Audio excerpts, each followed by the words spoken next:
Hi, welcome to Two Truths and One Lie, a show where I, Cole, will present 3 different supposedly true stories to our crew, one of which has been entirely fabricated by my own brain cavity.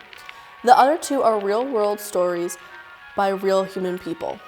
It will be the job of the crew to decipher as a group which of these stories are true and which of these are false.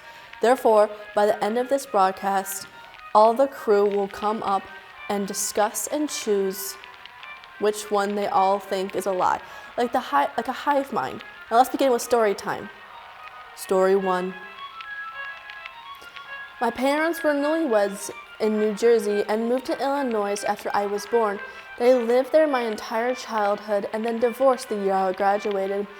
My dad moved to Las Vegas and my mom to Texas. When I turned 30, I took a job in South Florida, the first and only member of my family to ever travel there. While in a local Goodwill in search of a new home furnishings, I found an old book of poetry on a kitchenware shelf, and I liked the look of the cover, so I bought it for $1 and took it home with me and the rest of my stuff. Later that night, I opened the front cover and was shocked to see a description in my dad's unmistakable handwriting. It was his gift to my mom on their 3rd wedding anniversary. My mom had sold it at a yard sale 10 years or so earlier. Both of them have since confirmed this. Story 2. When I was younger, about 7 or 8, my family and I moved to a new house in Ohio. The house was bigger, so therefore it came with new rooms. My father got a new study and with his new private space for his work. He had a rule that we couldn't go into his study.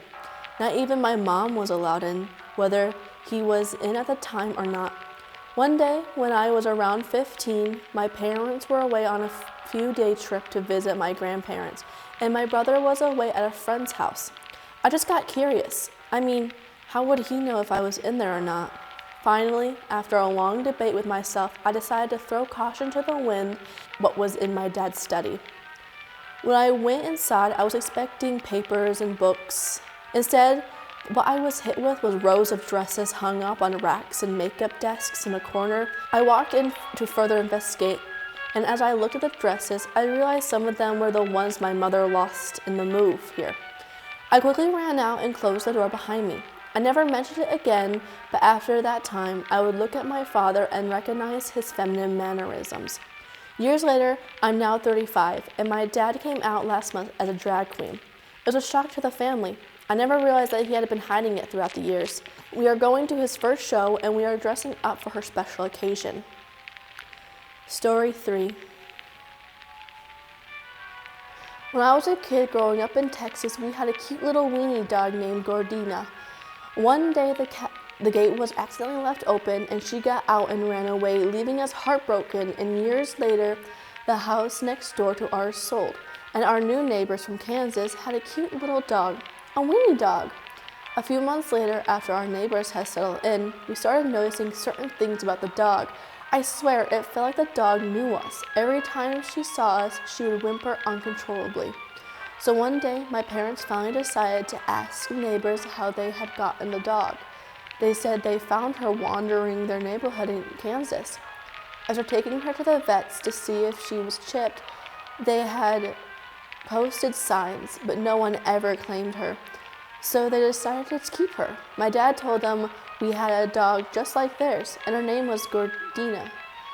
Turns out she was actually our lost dog, and they still had her collar that confirmed it was her.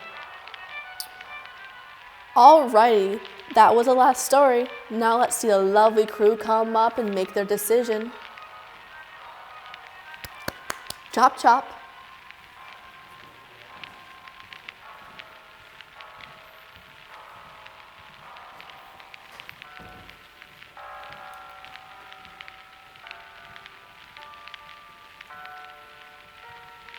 So which story do you think was mine? The lie? I think it was the last story.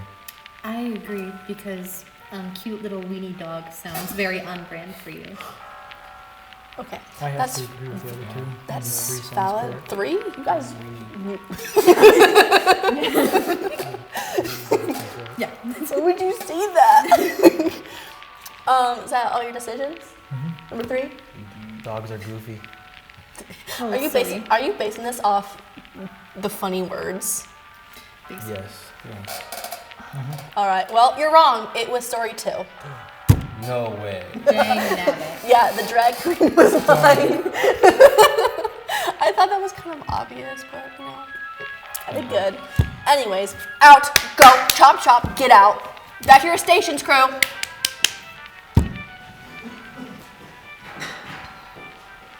Well, that's all, folks. Thank you for tuning in to Two Truths and One Lie. Bye-bye.